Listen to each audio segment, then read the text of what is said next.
रावण चोरा के लेके चल गइल बा।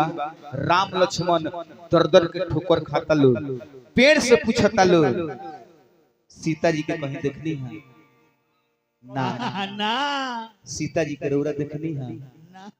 दुनिया का मालिक हो के नारी के वियोग में घूमत तनी कैसे ऐसे एमे खड़ा होके बैठ जाए के बाद कैसे ए तो घूमता निराम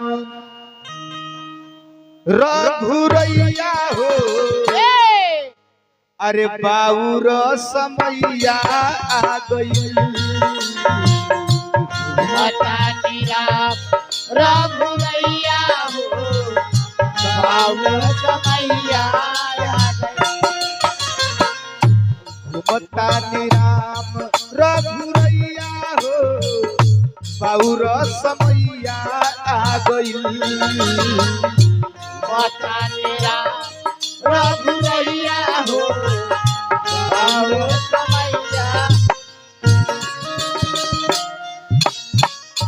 बनवा में चले नाउ पैया भाई हमार कीर्तन के प्रेमी चाचा हमार ड्राइवर साहब लाखों लाखों रुपया हमरा के हेहू कलाकार के पुरस्कार दान देखलू। ऑर्केस्ट्रा में इमे बड़ी अंतर होला आ एहू में एक गांव के देखो कितना बढ़िया व्यवहार बाटे। ऐसने गांव के नाम हमनी के व्यास 10 जगह धरी ले सब आपका बनवा में चले नाउ पैया हो बाउर समैया आ गई।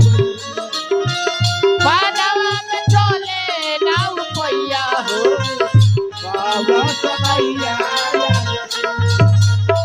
घूमता निराम रघुरैया हो बाउर समैया आ गई। राम रघुरैया हो बाउर समैया।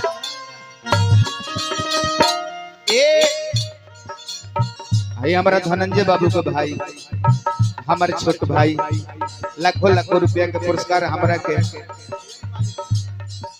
हमारा धनंजय भाई के भगिना रौरो हमारे भगिना भइनी भगिना से पैसा ना लेबे के, लेकिन अब ऐसा है बिजनेस बाकी का करे ले लेबे के पड़ता। ए बाबू कुंदन बाबू हमारा ए कैसन दुख तुत दिहल विधाता, कैसन दुख तुत दिहल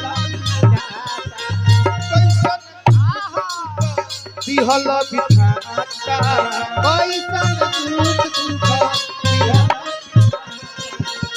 ए झाल ढोलक हारमोनियम कैसन दुख तुत दिहल विधाता।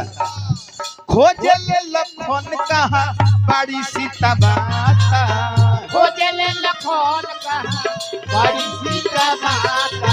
खोजले लखन कहाँ बाड़ी सीता माता। खोजले लखन कहाँ बड़ी सीता माता।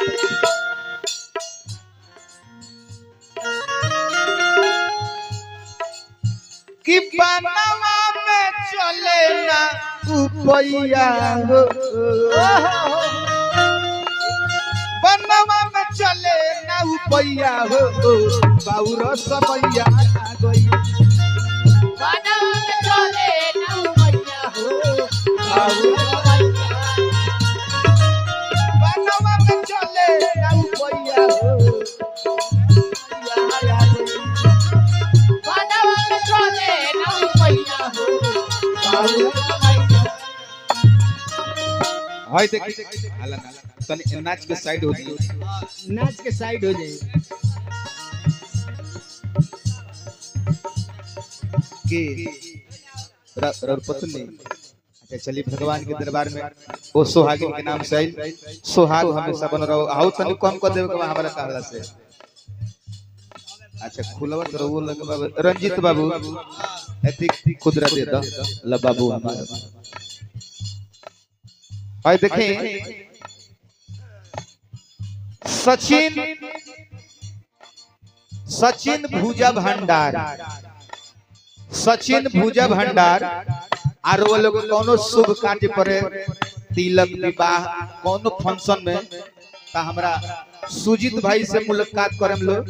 आ भाई हमार बड़ी दिल के धनी आदमी, 20 रुपया का भूजा खा लो, पैसा मत दो और रास्ता छोड़ दो, साइकिलो छीने ले। ना ना वैसा बात नहीं है। अब बाकी के मतलब होल कि आज लहला 5 दिन के बाद दे दहला, ये अपना खानी बुझत रहे। इकर बाबा पर साल हमरा किया से आलू के पिया ले आइले, आ ओइले तो जहर खा के मर गइल। आई कहले कि हम जानते नहीं कि तब बाकी के मतलब होल कि आज लहला काल दे दहला ना जाके वही जा ले लियो। साला भूला जाई है।